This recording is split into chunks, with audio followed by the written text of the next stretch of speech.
Hi guys, good morning. In fact sorry, good afternoon हो गया अब तो। हम लोग 2-3 मिनट वेट करते हैं अभी और पार्टिसिपेंट्स आ जाएं। प्रति क्लास क्लास में कितने स्टूडेंट्स थे?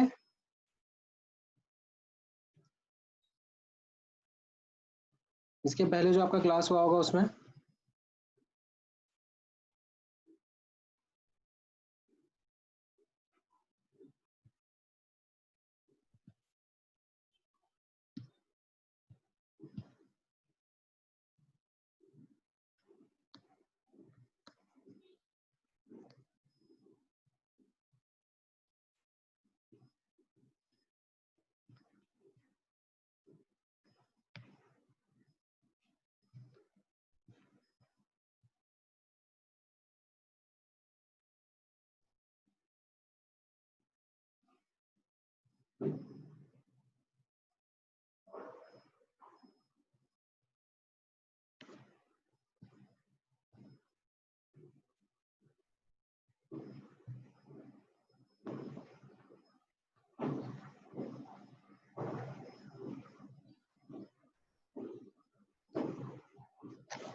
All right, I think enough number of students आ गए हैं। सो हम लोग आज का डिस्कशन स्टार्ट कर सकते हैं।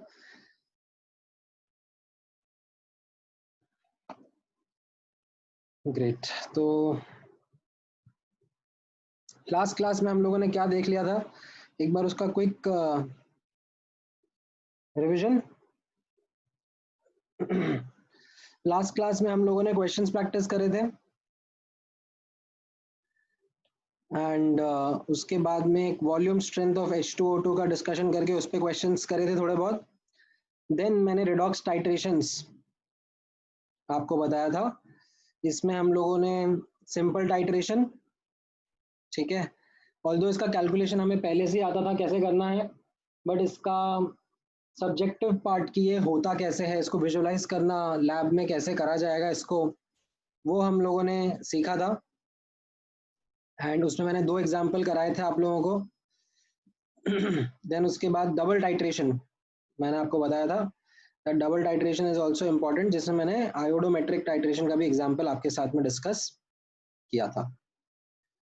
ठीक है, तो इसके ऊपर कुछ क्वेश्चंस लिखते हुए देखते हुए हम लोगों ने HA3 का टारगेट आज की क्लास के लिए रखा था।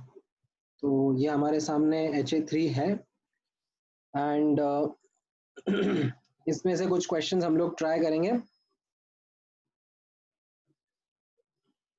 based on the calculations what we had done.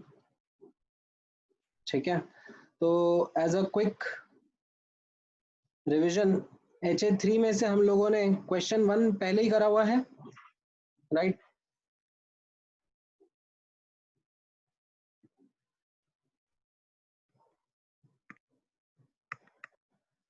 HA3 में क्वेश्चन नंबर 1 हम लोगों ने ऑलरेडी करा हुआ है पहले। क्वेश्चन नंबर 2 आप लोगों से करवाया था मैंने।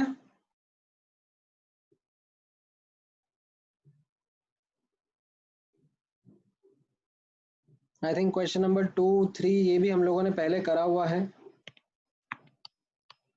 ठीक है। फोर्थ आप लोग ट्राई करो, ठीक है। ऑल राइट, चलो फोर्थ क्वेश्चन ट्राई करके बताओ मुझे, यहीं से हम लोग पिक करते हैं।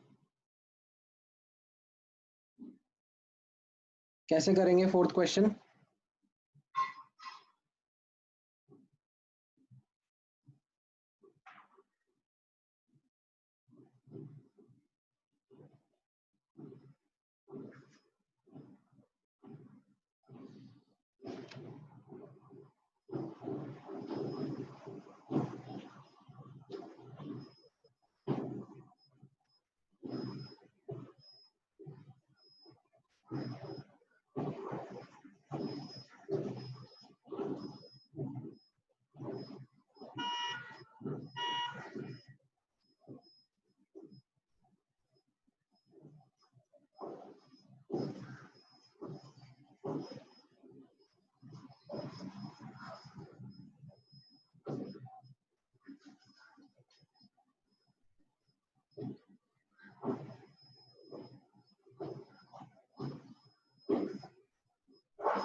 आया आंसर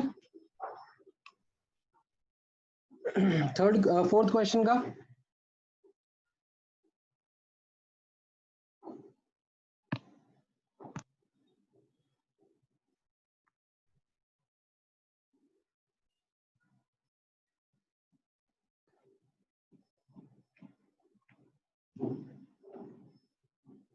कैसे करेंगे हम इसमें? देखो यहाँ पर कैसा था, ABD प्लस K2Cr2O7, ठीक है। एसिडिक मीडियम में ये खुद Cr+3 में चला जाएगा, राइट। एंड ये जो A है इसका ऑक्सीडेशन स्टेट पूछा जा रहा है, ठीक है। यहाँ पर अभी ये N- में है, ठीक है, -N में है। क्रोमियम +6 से +3 जा रहा है एंड पूछा जा रहा है कि A किस में जाएगा।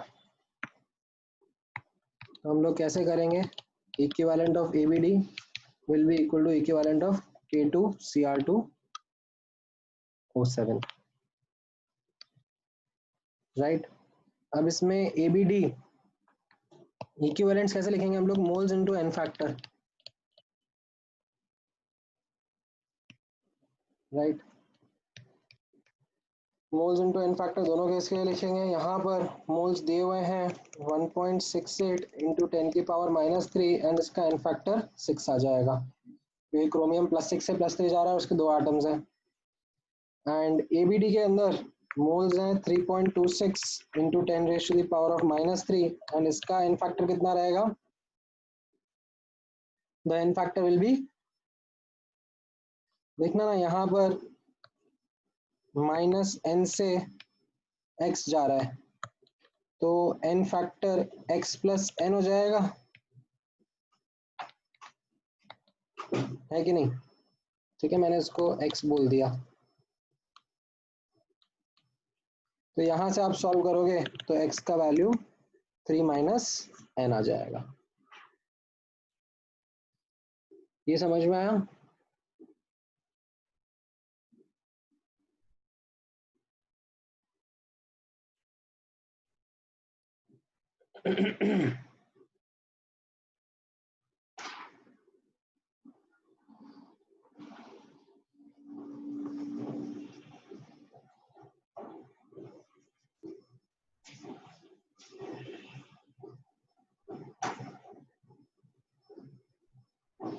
अच्छा ठीक है, चलो ये वाला भी आंसर करके बताओ। फिफ्थ वाला भी बता दो चलो।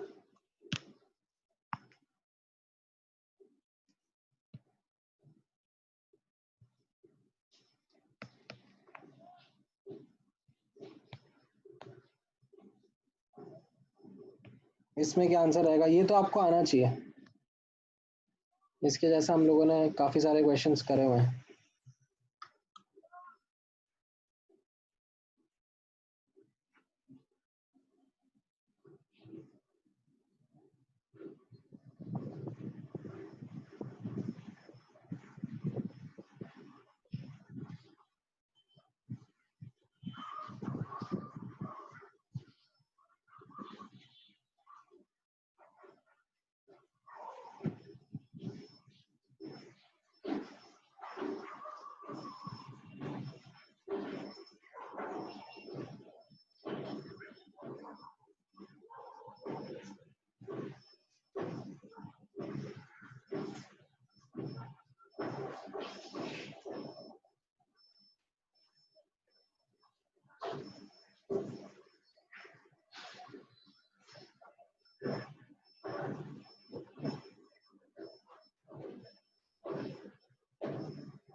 है आंसर किसी का?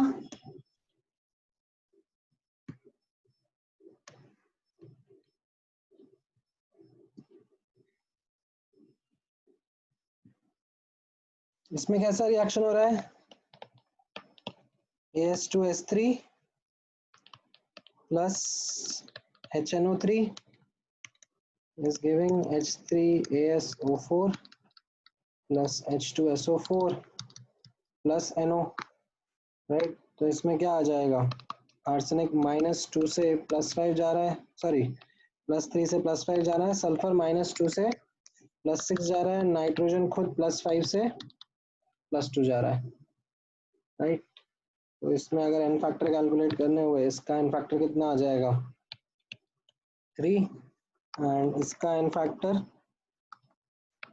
राइट, ये सिंपल केस को बिलोंग कर रहा है, राइट, एंड ये भी आपका मिसलेनियस 1 को बिलोंग कर रहा है, दैट दोनों ऑक्सीडाइज हो रहे हैं, तो 2 का चेंज 2 आर्सेनिक एंड 8 का चेंज 3 सल्फर, राइट? तो इसका एन फैक्टर आपका 28 आ रहा है।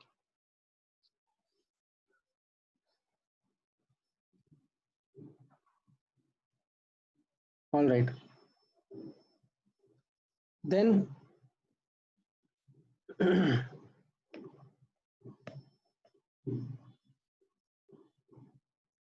और किसी क्वेश्चन में डाउट है? आप लोगों ने क्वेश्चन ट्राई करें वॉल्यूमेट्रिक के होम असाइनमेंट 3 में?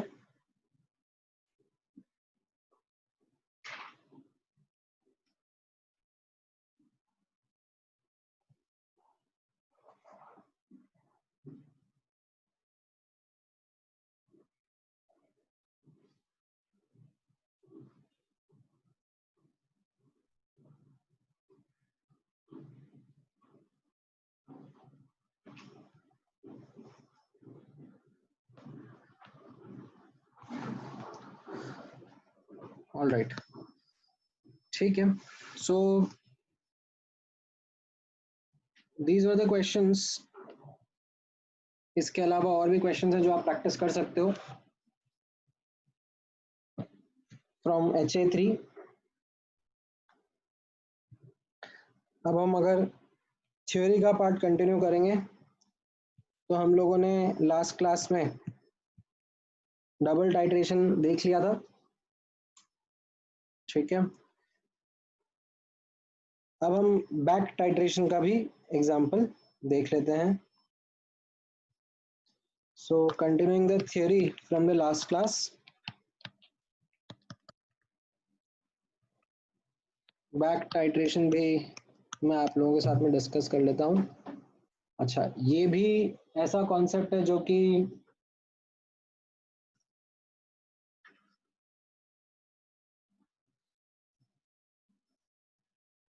जेई एडवांस के लिए ही रिलेटिव है।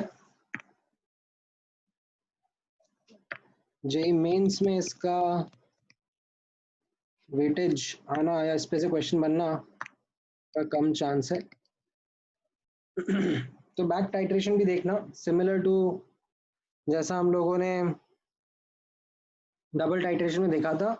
यहाँ पर भी 2 टाइट्रेशन होंगे एंड उसका रीजन यही रहेगा कि पहले वाले का एंड पॉइंट ऑब्जर्व करना डिफिकल्ट होगा। सो यहाँ पर ऑब्जर्व करना, there will be 2 titration reactions, ठीक है। end point of first will be difficult to observe,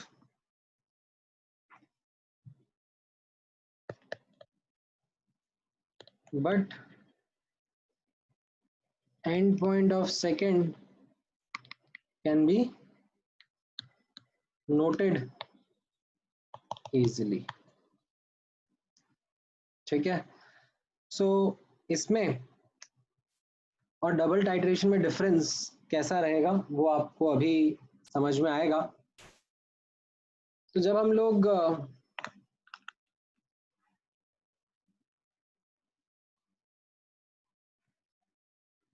इस पर्टिकुलर टाइट्रेशन के बारे में बात करते हैं तो इसमें नोटिस करना बैक टाइट्रेशन में अंतर किस तरीके से आ जाता है। सो हम लोगों ने फर्स्ट रिएक्शन कराया, ठीक है, एंड फर्स्ट रिएक्शन में मान लो आपके पास में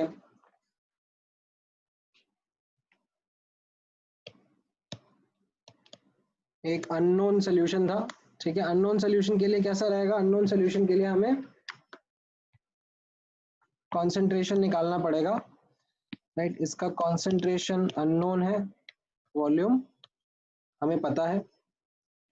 इसमें हम डालेंगे एक्सेस में एक कंपाउंड जो कि इसके साथ रिएक्शन करेगा, ठीक है। अब जब डबल टाइट्रेशन करते थे तो फिर जो प्रोडक्ट बनता था उसका हम लोग सेकेंड रिएक्शन करते थे, ठीक है। यहाँ पर हमें प्रोडक्ट से मतलब नहीं है, ठीक है। जो ये एक्सेस रिएजेंट में से क्या होगा, some reacts while some is left over. अब ये जो बच जाता है एक्सेस वाले का, इसका हम लोग सेकेंड रिएक्शन कराएंगे, ठीक है। ये जो बच जाएगा इसका हम लोग दूसरा रिएक्शन कराएंगे। तो वो रिएक्शन यहाँ पर देखना, इसको रिएजेंट 1 बोल लेते हैं। सो लेफ्ट ओवर रिएजेंट 1, ठीक है, प्लस अब हम करेंगे यहाँ पर स्टैंडर्ड रिएजेंट 2 के साथ टाइट्रेशन, ठीक है। एंड इसका एंड पॉइंट हमें अब आसानी से पता पड़ जाएगा, ठीक है। तो इन दोनों के बीच में ये हमारा कॉमन लिंक रहेगा। सो अगर आप देखोगे फर्स्ट रिएक्शन में एंड सेकेंड रिएक्शन में, ठीक है, फर्स्ट रिएक्शन में कैसा लिखेगा, equivalent of unknown is equal to equivalent of reagent 1 reacted in first reaction, ठीक है। एंड सेकेंड रिएक्शन में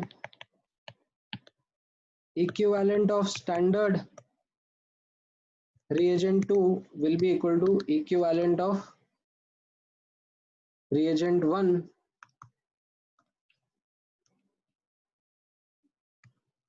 left, ठीक है। एंड इन दोनों का सम, ठीक है, this will be the total equivalent of reagent 1,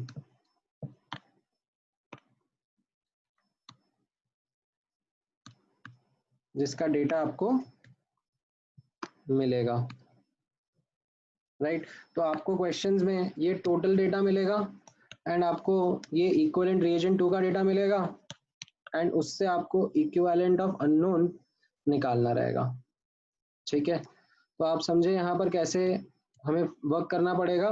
सबसे पहले इस डेटा से हम कितना बच गया रिएजेंट वो निकालेंगे, फिर टोटल में से जितना बचा उसे सब्ट्रैक्ट करेंगे तो हमें पता पड़ेगा कि रिएक्शन 1 में कितना रिएक्ट हुआ, और उससे फिर हम अननोन का इक्विवेलेंट निकालेंगे।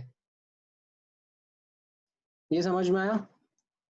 इसको एक एग्जाम्पल के थ्रू करेंगे तो थोड़ा सा और बेटर समझ में आएगा, ठीक है।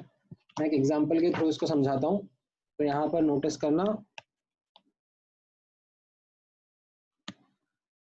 20 grams of barium hydroxide is dissolved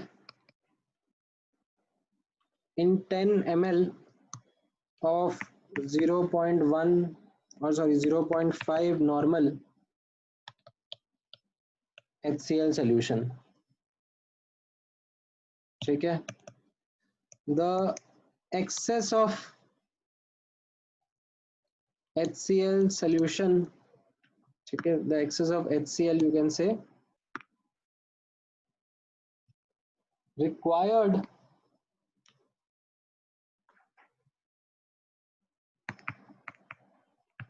ml of 0.2 normal NaOH for neutralization.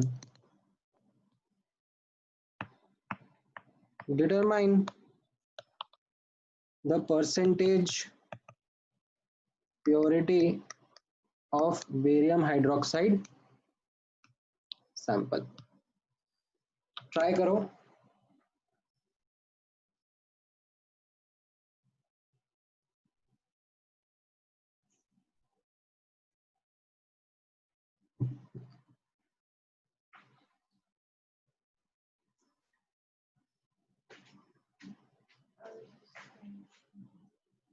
I know.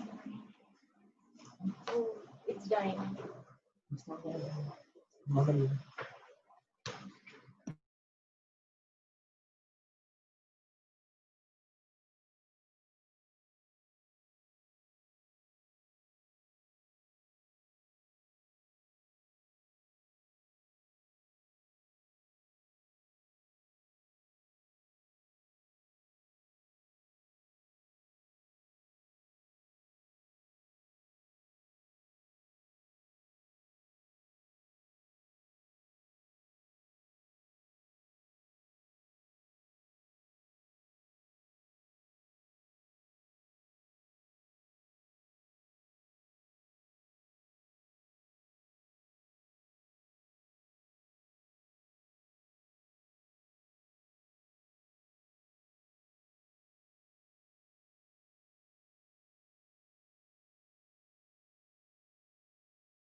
आया किसी का answer?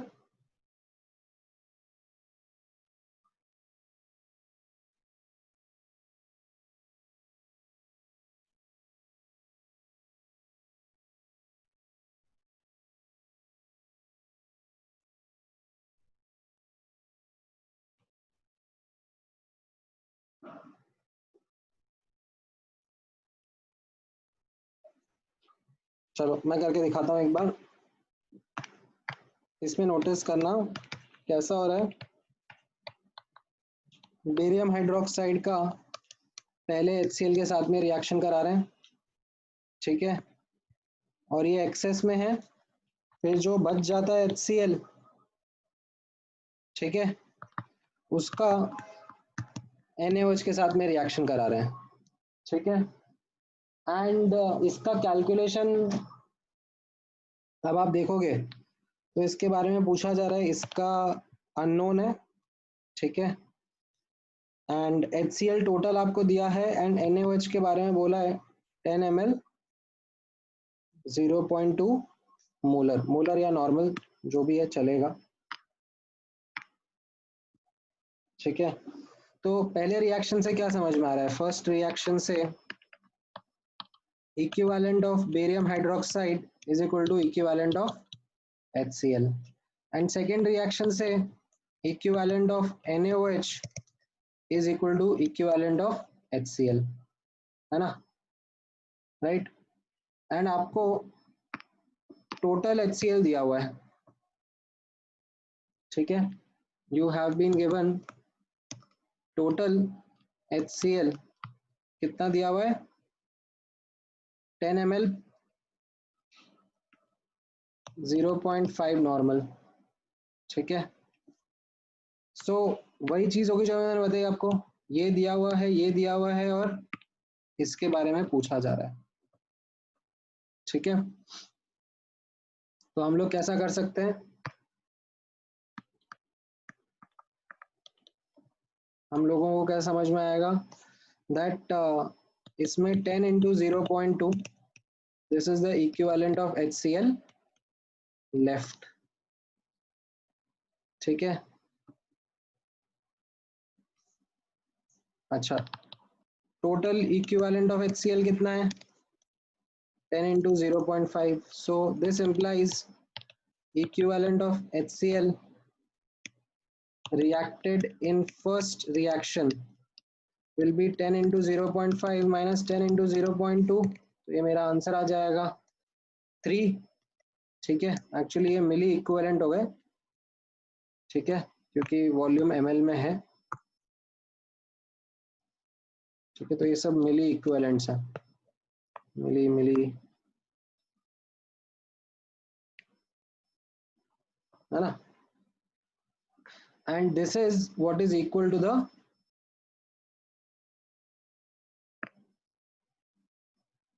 milli equivalent of barium hydroxide, right? So you can write milli equivalent of barium hydroxide is equal to 3।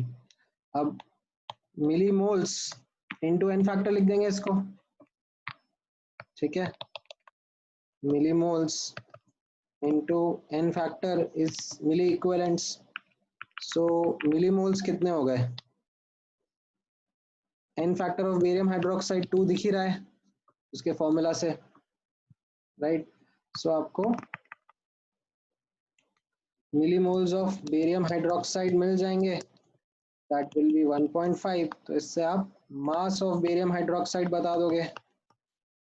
Mass of barium hydroxide कितना हो जाएगा, 1.5 bye 1000, इसको moles में convert कर लेना, इनटू इसका मॉलिक्यूलर वेट आप निकालोगे तो ये 171 ग्राम्स होता है। ठीक है, तो इससे आपका आंसर आ जाएगा percentage purity will be equal to this mass upon 20 into 100%, right. इसको आप पुट करोगे तो ये आपका आंसर आ जाएगा 1.28%। ठीक है, मैं जूम आउट कर लेता हूँ, एक बार देख लो समझ में आ रहा है कि नहीं आ रहा है। ठीक है, ये इसका सोल्यूशन है।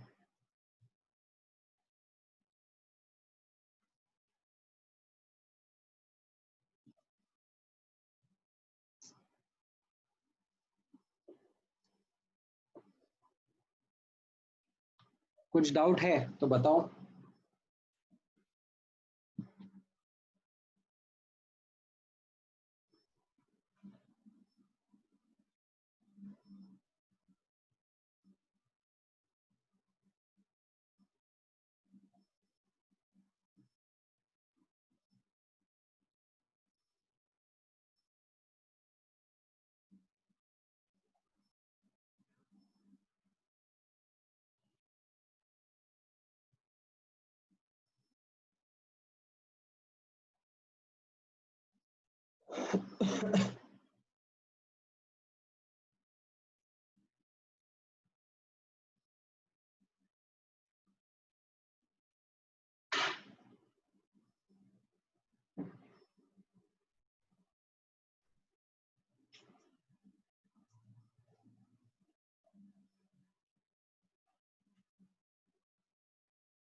क्लियर है, इसमें कोई डाउट नहीं।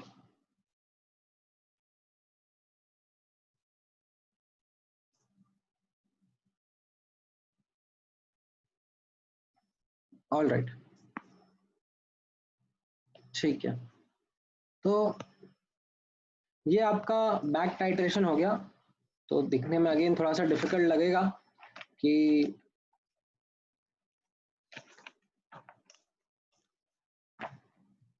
नंबर ऑफ रिएक्शंस 2 हैं और उनका एनालिसिस करना है, बट बिलीव मी आंसर काफी सिंपल है। ठीक है, आपको थोड़ा सा प्रैक्टिस की जरूरत रहती है बस उसमें। अच्छा चलो अभी ठीक है, अभी कुछ थोड़े से क्वेश्चंस और प्रैक्टिस कर लेते हैं। सो हमने गेट इक्विप टू एडवांस्ड के ऊपर हाँ ये क्वेश्चंस ट्राई करे थे लास्ट टाइम। इनमें से कौन से क्वेश्चन अपन ने सॉल्व करे थे, आपको याद आ रहे हैं?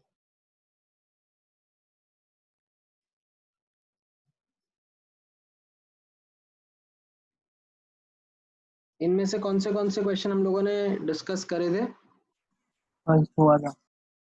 फर्स्ट वाला करा था, और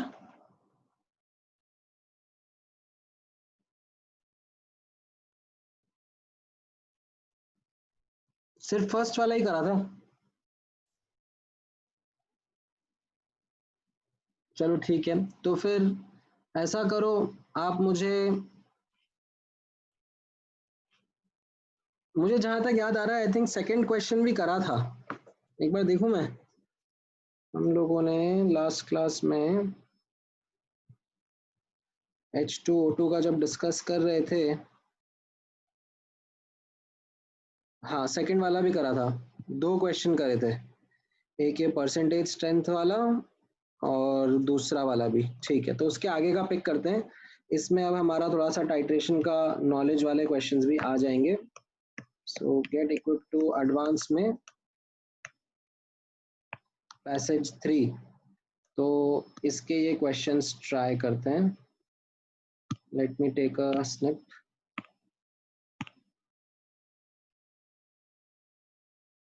है ना,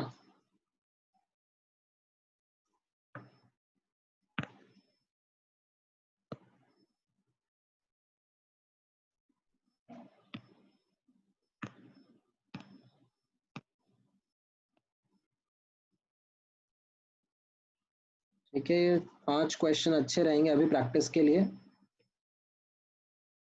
तो इनके ऊपर वर्क करते हैं। ठीक है, हाँ तो आप लोग सबसे पहले मुझे थर्ड क्वेश्चन के बारे में बताओ।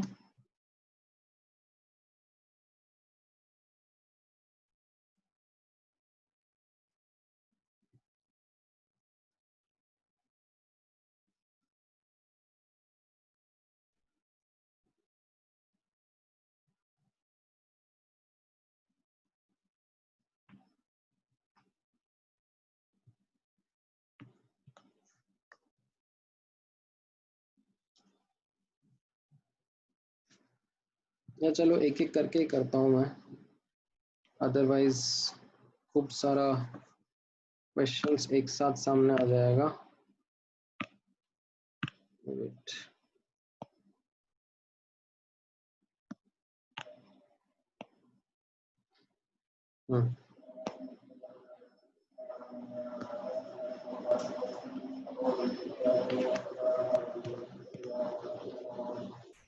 पहले इतने पे ही फोकस करो आप।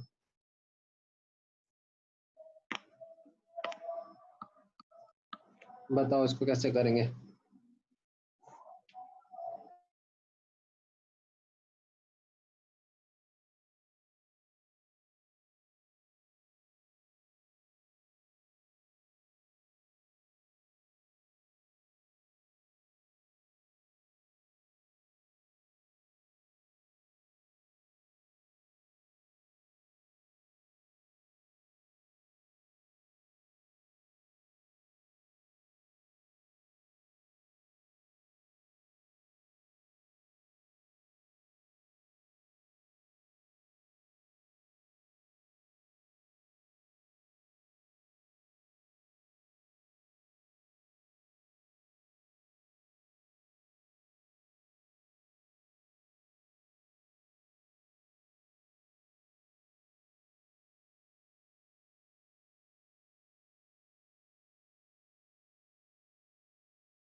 ऑलराइट, आया किसी का आंसर? इसमें कैसा रहेगा? H2O2 का I माइनस के साथ रिएक्शन होके I2 बनेगा, राइट? एंड H2O का क्या हो जाएगा? आयोडीन ऑक्सीडाइज हो रहा है तो H2O2 खुद रिड्यूस होगा ना, H2O में चला जाएगा, ठीक है? फिर उसके बाद में ये I2 का रिएक्शन हो रहा है, ठीक है? सेकेंड रिएक्शन क्या हो रहा है यहाँ पर? I2 का रिएक्शन होगा विद Na2H2O3 एंड बोला जा रहा है बेसिक मीडियम में। बेसिक मीडियम में क्या हो रहा है? ये खुद SO4 2 माइनस में चला जाता है, ठीक है? +2 से ये +6 में चला जाता है। तो अब इसमें अगर हम पहला रिएक्शन देखेंगे तो पहले रिएक्शन में कैसा रहेगा?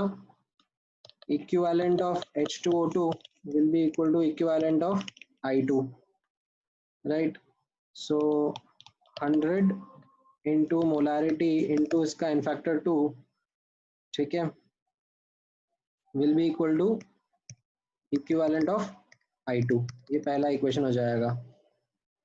फिर दूसरे इक्वेशन में कैसा रहेगा? Equivalent of I2 will be equal to equivalent of Na2H2O3, right?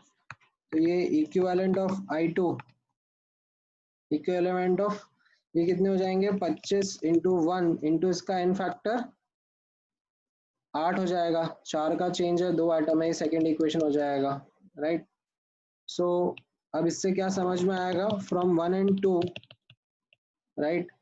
And also since n factor of I2 is same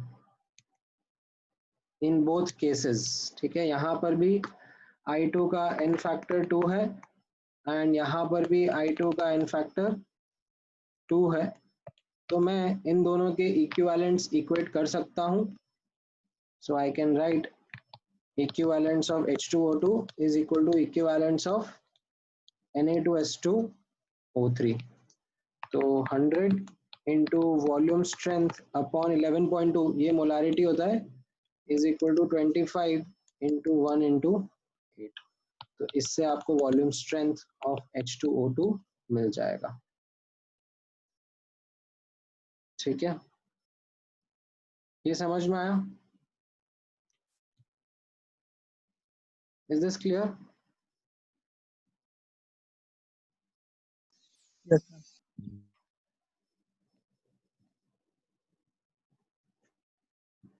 मैं एक बार जूम आउट कर देता हूँ।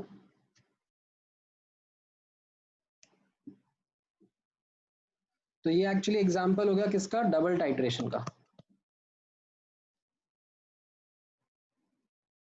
दो टाइट्रेशन कर रहे हैं और जो प्रोडक्ट है, ठीक है, ये जो प्रोडक्ट है इसका हम लोग दोबारा से रिएक्शन करा रहे हैं।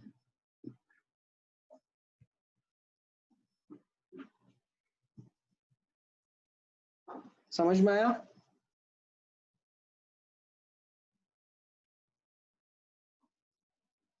ठीक है, एक और क्वेश्चन देखो, चलो।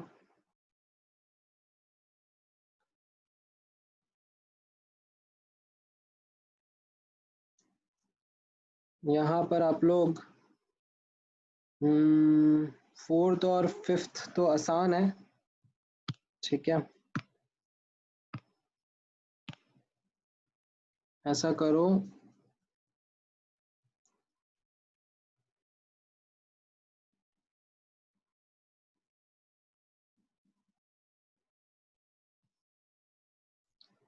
सिक्स्थ वाला कर लो,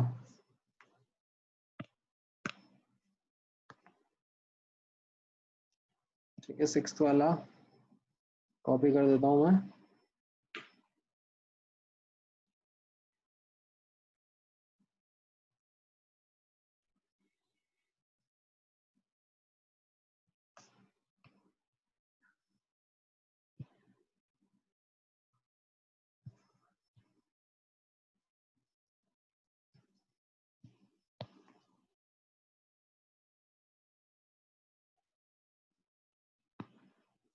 ठीक है, ये 6th वाला ट्राई करो,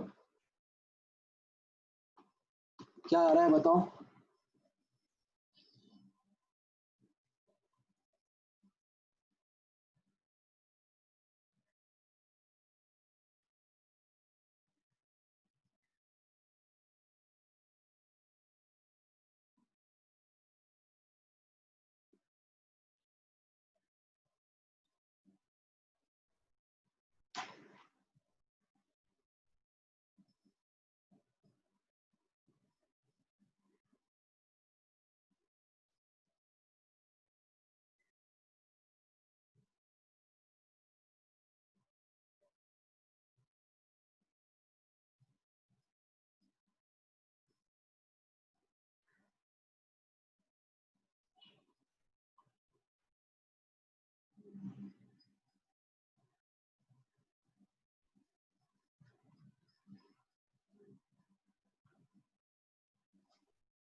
क्या आंसर आया इसमें?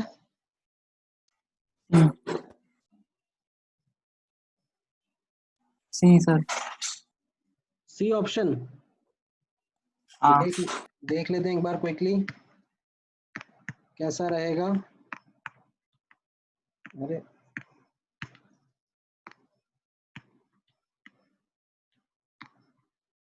देखो, सो इसमें 840 into y upon 11.2 into n factor 2 should be equal to y into molarity into n factor कितना आ जाएगा, ये 5 into 3। ठीक है, why? Because 3 atoms of manganese are present in the compound, तो y और y कट गया। ठीक है, एंड ये 840 अपॉन, हाँ नहीं 840 करेंगे क्योंकि ये ml में ही दिया हुआ है। तो अब मेरा आंसर कितना आ जाएगा m का, 840 इंटू 2 अपॉन 11.2 इंटू 15, तो ये कितना हो गया मेरा वैल्यू,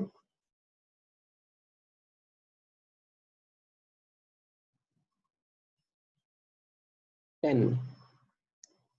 सी ऑप्शन करेक्ट हो गया। ठीक है, सो आई थिंक ये आप लोगों को समझ में आया।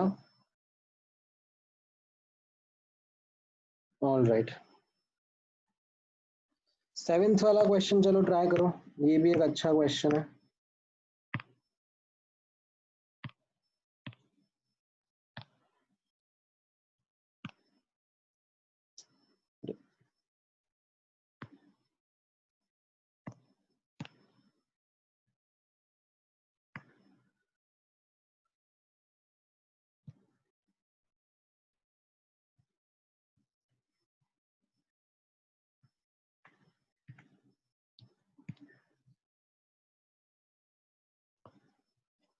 ये भी ट्राई कर लो।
आया किसी का आंसर?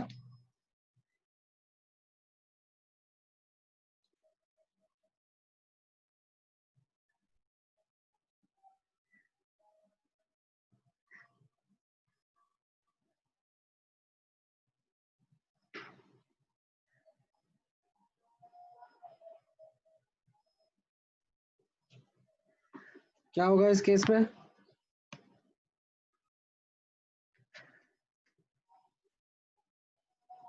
देखो ओरिजिनल कॉन्सेंट्रेशन मान लो C है, ठीक है, C मोलर था, तो इसको 100 ml से डाइल्यूट करके 400 ml बना दिया, तो कॉन्सेंट्रेशन क्या हो जाएगी? C/4 मोलर, ठीक है। अब C/4 into 20 into 2 should be equal to 10 into 0.1 into 5, तो इससे C आ जाएगा and volume strength will be C into 11.2।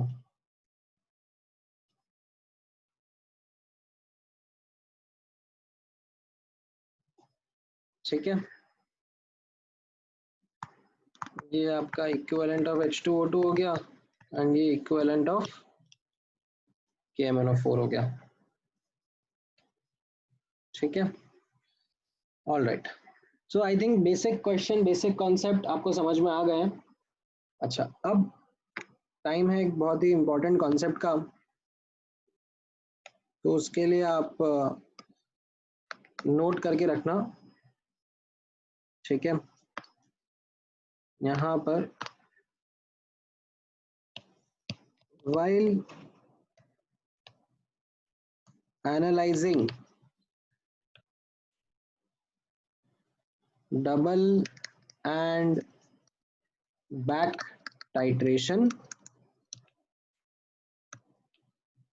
if the n factor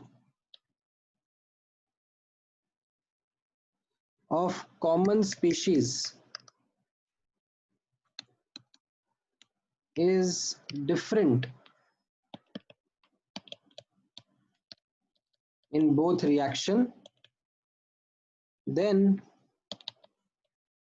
don't equate equivalents, equate millimoles only, ठीक है, of the common species.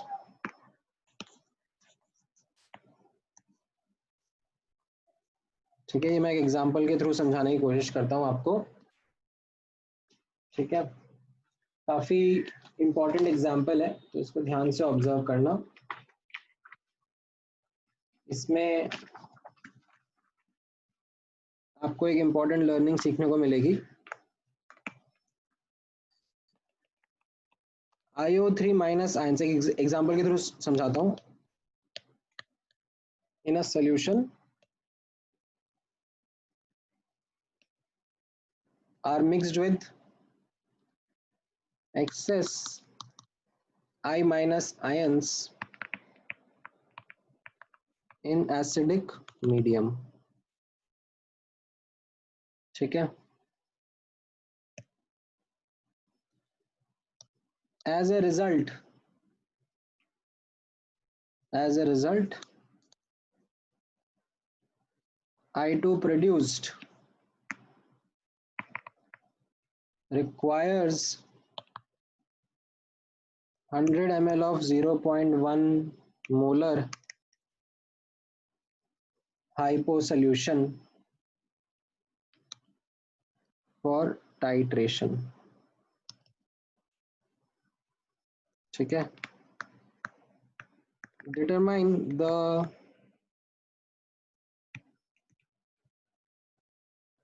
millimoles of IO3 minus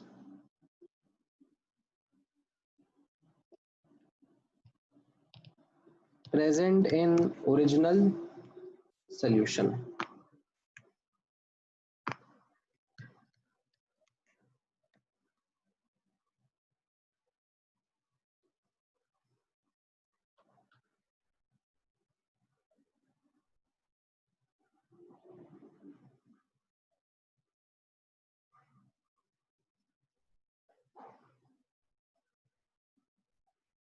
देखो, अगर try करो, if you are able to do it by yourself तो बहुत ही अच्छी बात है।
ऑलराइट, कैसे करेंगे अभी इसको?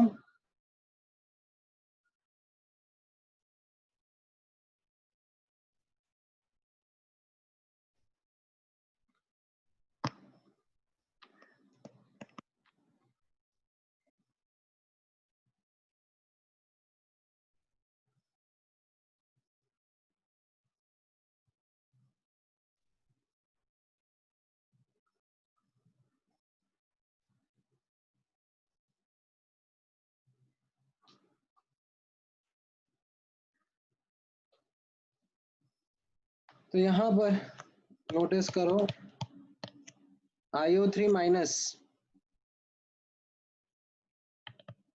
एंड I माइनस को मिलाएंगे तो I2 बन जाएगा,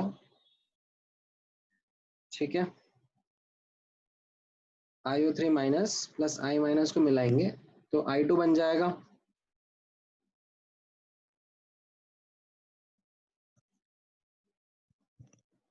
अब इससे मुझे क्या मिलेगा? Equivalent of IO3 minus is equal to equivalent of I2। फिर बोला जा रहा है कि ये जो I2 है, ठीक है, इसको हम लोग हाइपो सोल्यूशन के साथ रिएक्ट कराएंगे, टाइट्रेशन कराएंगे, तो हमें 100 ml of 0.1 molar hypo solution लगेगा। तो equivalent of I2 will be equal to equivalent of H2O3 2 minus. तो अब इस क्वेश्चन में नोटिस करना, आप देखोगे आयोडीन +5 से 0 जा रहा है यहाँ पर, तो n फैक्टर 5 है। यहाँ पर n फैक्टर डिस्प्रपोर्शनेशन और कॉम्प्रपोर्शनेशन वाला केस बैठेगा, ठीक है। यहाँ पर ये कॉम्प्रपोर्शनेशन का केस रहेगा, तो इससे n फैक्टर आप करोगे तो आपका n फैक्टर 5/3 आएगा, ठीक है। यहाँ पर N2 का n फैक्टर वापस से 2 आ जाएगा, क्यों? क्योंकि ये I माइनस में जाएगा और ये S4O6 2 माइनस में जाएगा, ठीक है। एंड सल्फर +2 से +2.5, तो इसका n फैक्टर 1, ठीक है।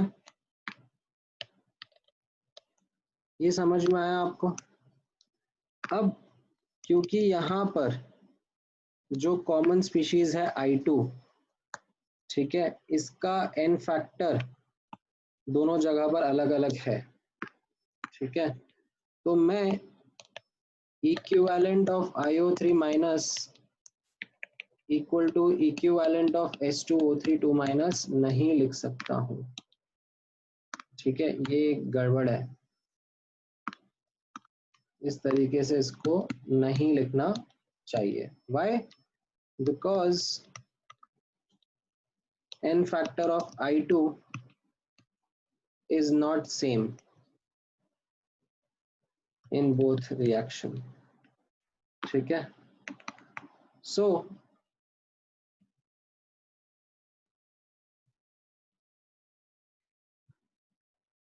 अभी क्या हो जाएगा?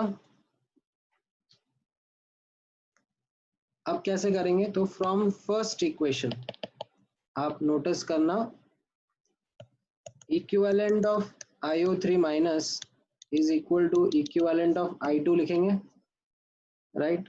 सो millimoles of IO3 minus into इसका n factor 5 is equal to millimoles of I2 into इसका n फैक्टर 5/3, राइट।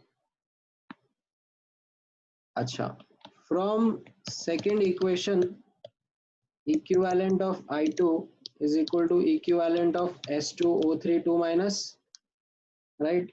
तो यहाँ पर मिलीमोल्स ऑफ I2 इंटू यहाँ पर n फैक्टर 2 था, right, is equal to H2O3 2 minus के बारे में, हाइपो के बारे में क्या डेटा दिया हुआ है? 100 इंटू 0.1, राइट, 100 इंटू 0.1 इंटू इसका n फैक्टर 1। तो यहां से अब हम मिलीमोल्स ऑफ I2 इक्वेट कर सकते हैं, इक्विवेलेंट नहीं इक्वेट कर पाए थे, ठीक है।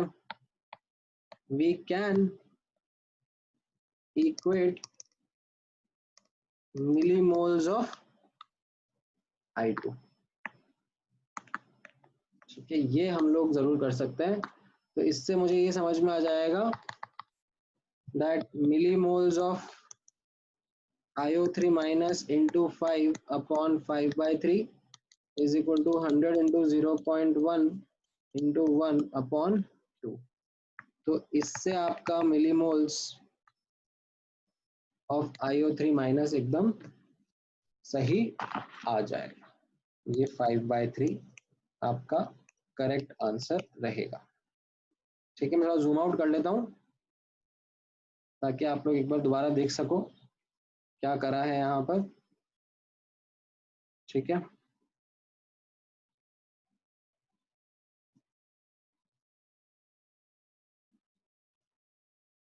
बता दो समझ नहीं आया तो, ठीक है।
ऑल राइट, समझ में आया ये वाला सवाल सबको?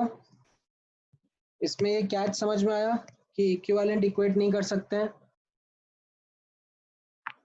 है ना? ये जरूरी है समझना, ये नहीं कर सकते हैं, हमको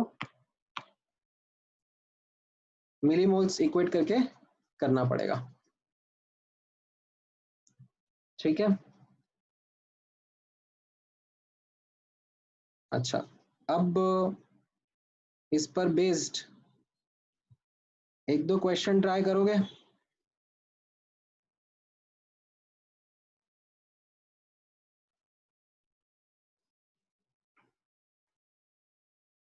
ये सेकंड वाला क्वेश्चन ट्राई करो, चलो।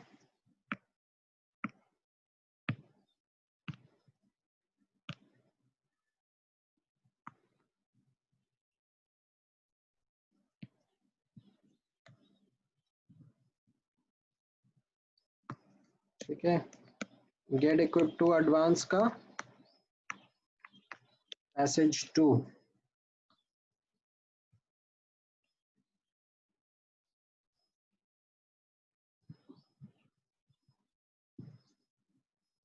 ठीक है, ये क्वेश्चन ट्राई करो।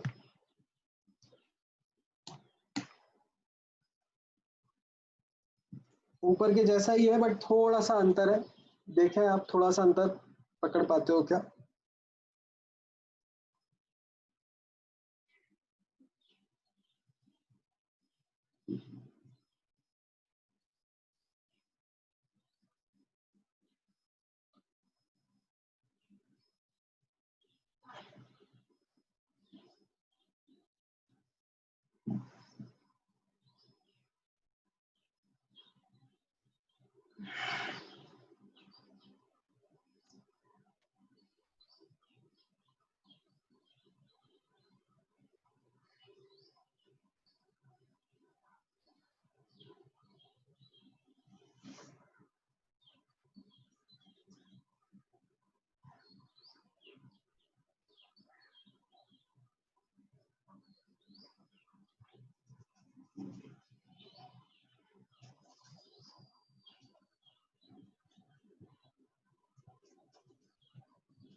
आया किसी को अभी तक?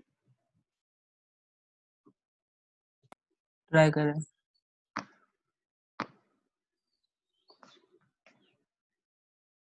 पिछले वाले क्वेश्चन जैसा ही है, IO3 minus plus I minus is giving I2 and I2 plus S2O3 2 minus is giving I minus plus instead of S4O6 minus यहाँ पर अब क्या दिया जा रहा है?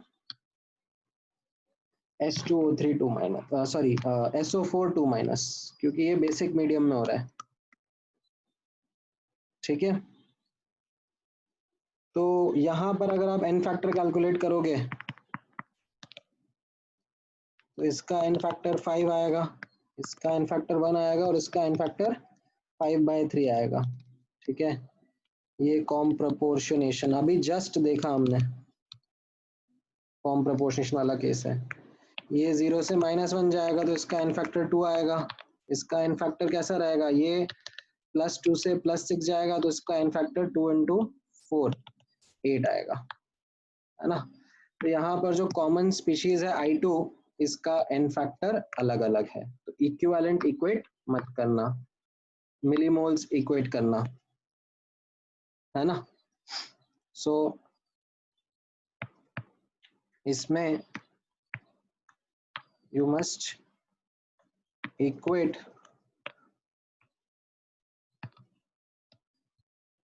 millimoles of I2, not milli equivalents। ये इसमें हमारी अब अप्रोच रहेगी। तो इसमें कैसा रहेगा,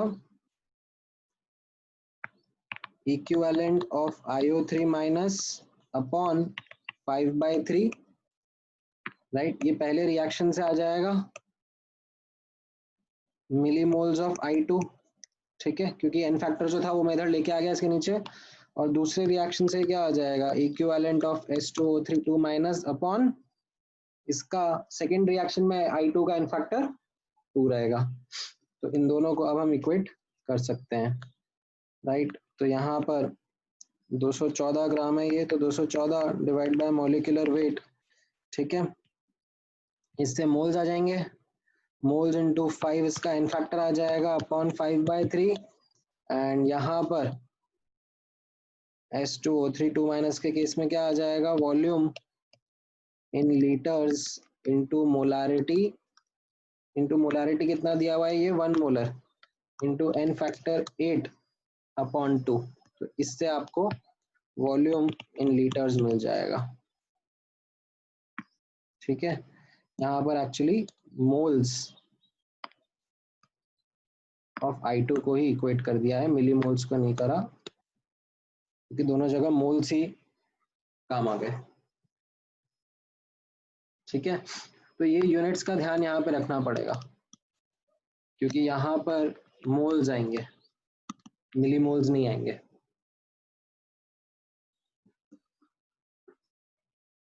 ठीक है, मैं जूम आउट कर देता हूँ एक बार के लिए ताकि आपको दिखेगा। ये समझ में आया?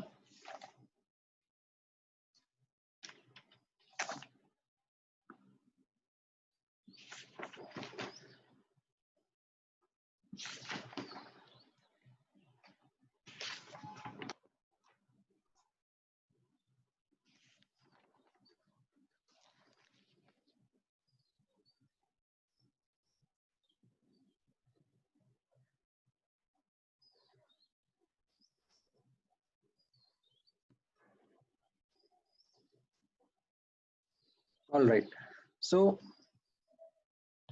विद दिस अब हम लोग लास्ट कॉन्सेप्ट पर आ गए हैं चैप्टर के। ठीक है, हम लोगों ने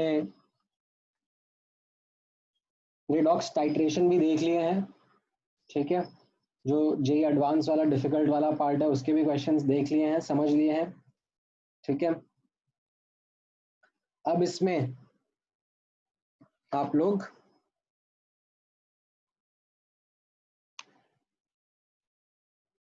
क्वेश्चंस खुद से भी काफी सारे क्वेश्चंस प्रैक्टिस कर सकते हो। ठीक है, now what I will do is कि हम लोग अब एक और लास्ट पार्ट का थ्योरी देख लेते हैं एंड इसके बाद मैं आप लोगों को, ठीक है, थोड़े क्वेश्चंस और प्रैक्टिस करने के लिए बोलूंगा। ठीक है, अभी बुकलेट में से तो कैसा है, हम लोगों ने जो भी HA1 HA2 और HA3, ठीक है, इनके क्वेश्चंस देख लिए हैं।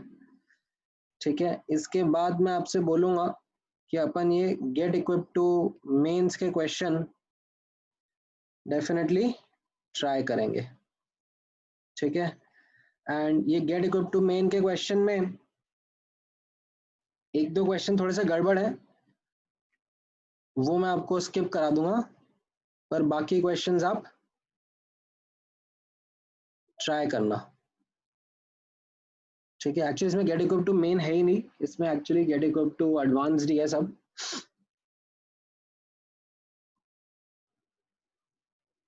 ठीक है, सो एक और लास्ट वाला कॉन्सेप्ट समझ लो यहाँ पर।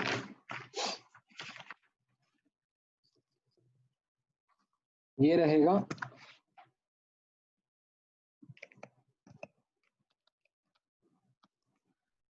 एसिड बेस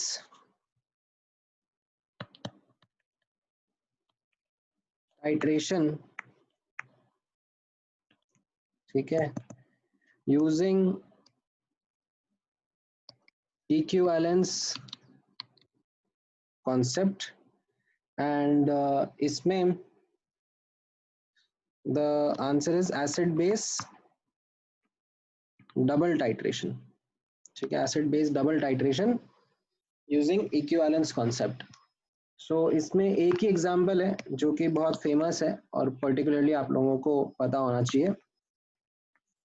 कैसा है वो एग्जांपल, यहाँ पर ऑब्जर्व करना।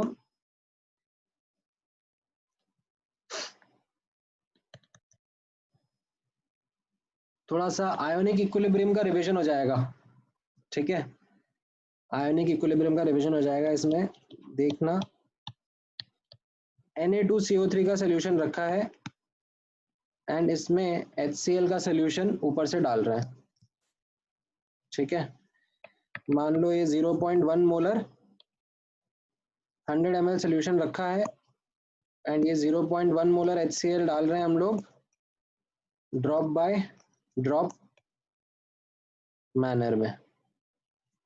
ठीक है, सो अब इसमें आपको दिया हुआ है Ka1 of H2CO3 is 10 की power -7 and Ka2 of H2CO3 is 10 की पावर -11। ठीक है, ऐसा दिया हुआ है। अब मैं आपसे पूछ रहा हूं, determine the pH of solution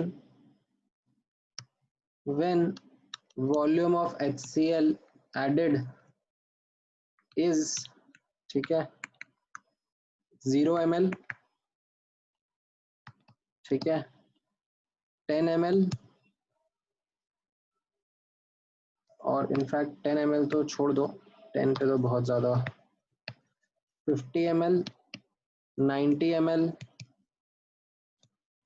100 ml, 110 ml, ठीक है, 150 ml, 190 ml, 200 ml, 210 ml, कितना होगा, ABCDEFGHIJ 250 ml। तो क्या क्या होगा? ठीक है, ये हमको एनालिसिस करना है। ठीक है,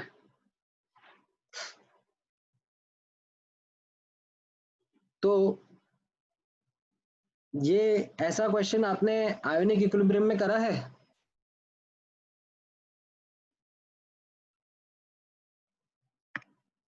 मतलब आपने ऐसा ग्राफ देखा हो या तो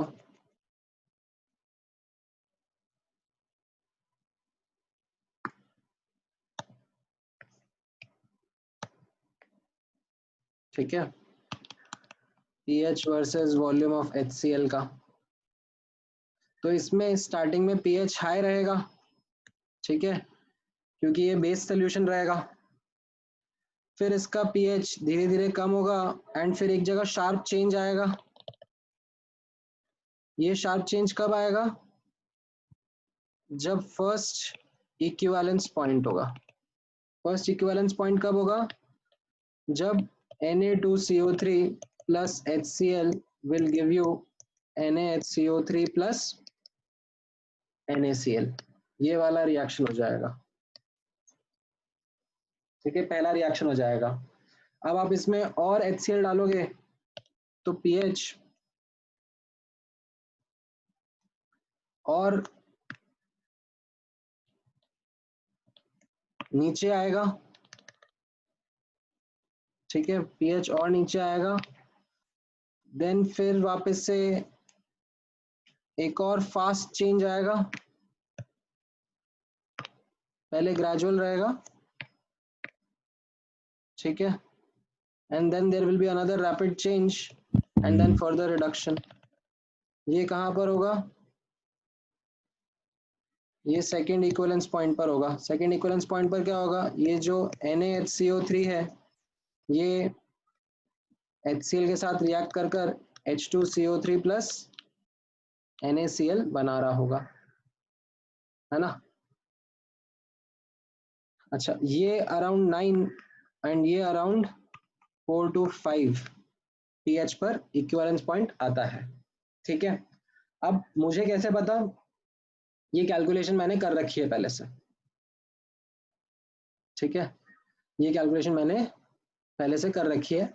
मैं आपसे अभी कैलकुलेशन दोबारा नहीं करा रहा, आपने आयोनिक इक्विलिब्रियम में करी थी। ठीक है, अच्छा, मैं जरूर ये पूछ रहा हूं कि इस एंड पॉइंट को, ये जो फर्स्ट इक्विवेलेंस पॉइंट है या फर्स्ट एंड पॉइंट है, इसको आइडेंटिफाई करने के लिए इंडिकेटर कौन सा बेटर रहता है? ठीक है, तो इसके लिए पता पड़ता है हमें कि इसके लिए इंडिकेटर फिनोल्फ्थलीन बेटर रहेगा। क्यों? क्योंकि फिनोल्फ्थलीन का रेंज कुछ 8 to 10 रहता है। और ये जो सेकंड एंड पॉइंट है, इसके लिए कौन सा इंडिकेटर बेटर रहता है? The answer is methyl orange, क्योंकि उसका रेंज ऐसे 3 to 4 के बीच में रहता है। ठीक है,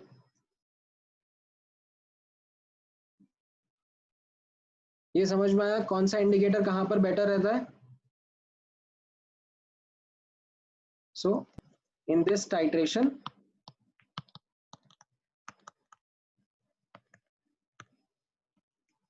there are two equivalence point। ठीक है, first equivalence point occurs when first reaction is over। What is the first reaction? Na2CO3 plus HCl gets NaHCO3 plus NaCl। ठीक है, this equivalence point can be identified using phenolphthalein। कैसे? यहाँ पर phenolphthalein कैसा होगा? यहाँ पर कलरलेस रहेगा, सॉरी पिंक रहेगा, है ना। बेसिक सोल्यूशन में पिंक कलर दिखाएगा एंड जैसे ही यहाँ से क्रॉस हो जाएंगे तो वो क्या हो जाएगा? 9 को क्रॉस करेंगे तो हमारा फिनोल्फथलीन का कलर कैसा हो जाएगा? Colourless, right. फिनोल्फथलीन का कलर याद है कि नहीं याद है आपको? फिनोल्फथलीन बेसिक मीडियम में पिंक होता है एंड एसिडिक में कलरलेस होता है, और उसका रेंज जैसे 8 to 10 में रहता है। तो ऊपर यहाँ पर पिंक दिखाएगा, ठीक है, इधर पिंक चलता रहेगा अभी एंड फिर इसके बाद में यहाँ पर कलरलेस हो जाएगा। तो हमें पहला एंड पॉइंट समझ में आ जाएगा। ठीक है, अच्छा, अगर हम और HCl डालते रहेंगे, ठीक है, तो सेकेंड रिएक्शन हो जाएगा, और सेकेंड रिएक्शन कब, जब कंप्लीट होगा तब मेरा सेकेंड इक्विवेलेंस पॉइंट आ जाएगा। सेकेंड रिएक्शन क्या होगा, ये जो NaHCO3 है इसमें आप और HCl डाल रहे हो, तो ये सेकेंड रिएक्शन कर रहा है H2CO3 प्लस NaCl। एंड ये वाला इक्विवेलेंस पॉइंट कैसे आइडेंटिफाई होगा, this equivalence point can be identified using methyl orange. ठीक है, मिथाइल ऑरेंज कैसा रहेगा, अभी ऊपर जो उसकी रेंज के ऊपर का पीएच है उसमें वो रेड कलर शो करेगा, ठीक है, एंड जैसे ही ये सेकेंड वाला इक्विवेलेंस पॉइंट शो करेगा तो उसके नीचे वो yellow, you can say yellow या ऑरेंज कलर शो करना शुरू कर देगा। ठीक है, तो इसकी वजह से हमें सेकेंड इक्विवेलेंस पॉइंट दिखेगा। ठीक है, तो अब इस चीज को, ठीक है, हम लोग, so how do we analyse this reaction in terms of equivalence concept।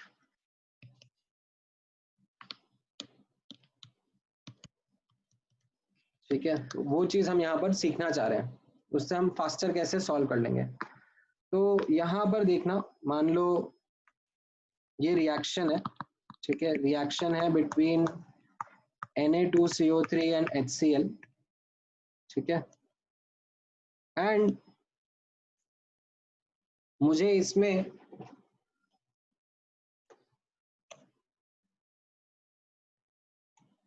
बोला जा रहा है कि फिनोल्फ्थलीन इंडिकेटर है, ठीक है, फिनोल्फ्थलीन इंडिकेटर है। तो इसका मतलब क्या हो जाएगा, ओनली फर्स्ट रिएक्शन अकर्स, ठीक है, only first reaction occurs and colour change हो जाएगा फिर, तो हम लोग और HCl डालेंगे नहीं, है ना। तो इस केस में n फैक्टर ऑफ Na2CO3 कितना आ जाएगा, n फैक्टर ऑफ Na2CO3 1 ही लेंगे, क्योंकि सिर्फ एक ही H एक्सेप्ट कर रहा है ना वो, and n factor of HCl कितना हो जाएगा, ये भी 1 रहेगा, है ना, अगर फिनोल्फ्थलीन इंडिकेटर है। तो इसमें क्या हो जाएगा, equivalent of Na2CO3 is equal to equivalent of HCl, and यहाँ पर हम डाल देंगे moles of Na2CO3 into 1 is equal to moles of HCl into 1। ठीक है, या फिर ऐसे M1V1 into 1 is equal to M2V2 into 1। ये समझ में आया, अगर फिनोल्फ्थलीन इंडिकेटर है, ठीक है, बट अगर यही रिएक्शन मिथाइल ऑरेंज इंडिकेटर के साथ में करा जाएगा, reaction of Na2CO3 with HCl and methyl orange indicator, ठीक है, तो इस केस में क्या होगा, इस केस में आप नोटिस करोगे कि हम लोग HCl डालते जा रहे हैं, pH कम होता जा रहा है, ठीक है, राइट, हम लोग ऐसे HCl डालते जा रहे हैं, pH कम होता जा रहा है, पर कलर चेंज नहीं हो रहा है। ये पहला रिएक्शन भी हो गया तो भी कलर चेंज नहीं हो रहा है, अभी भी कलर चेंज नहीं हो रहा है, फिर जब दूसरा रिएक्शन कंप्लीट होगा तो फिर कलर चेंज हो जाएगा, और फिर मैं यहाँ पर रुक जाऊंगा, राइट।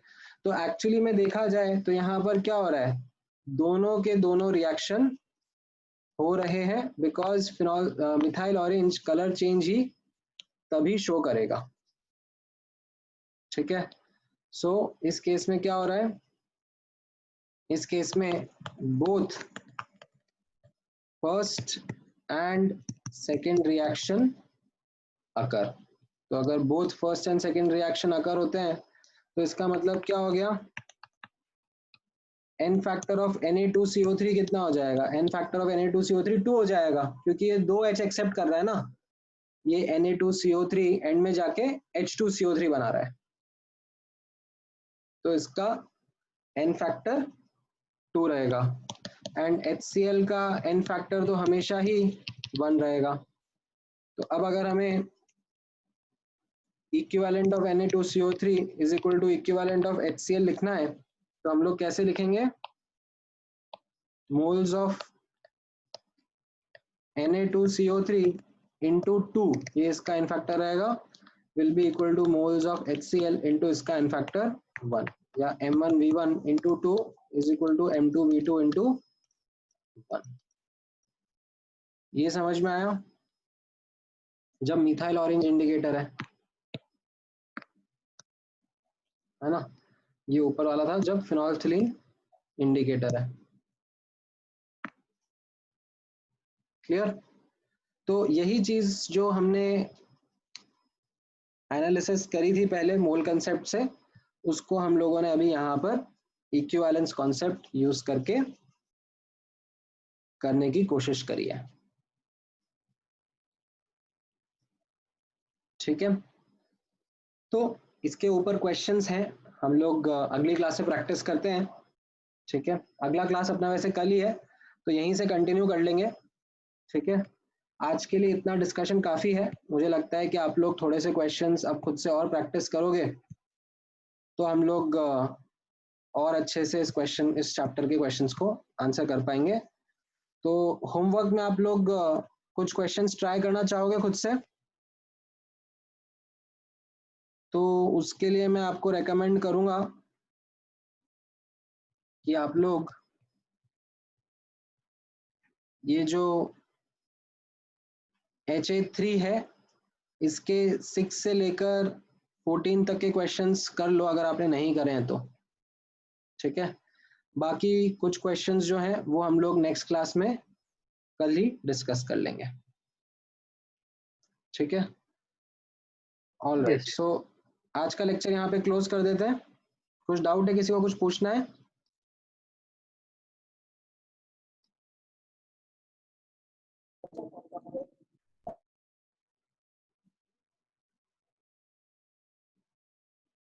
ऑल राइट, तो फिर मैं क्लास क्लोज कर दूं आज की यहीं पर ही।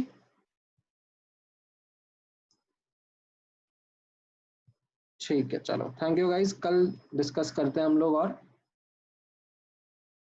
चलो, बाय। बस।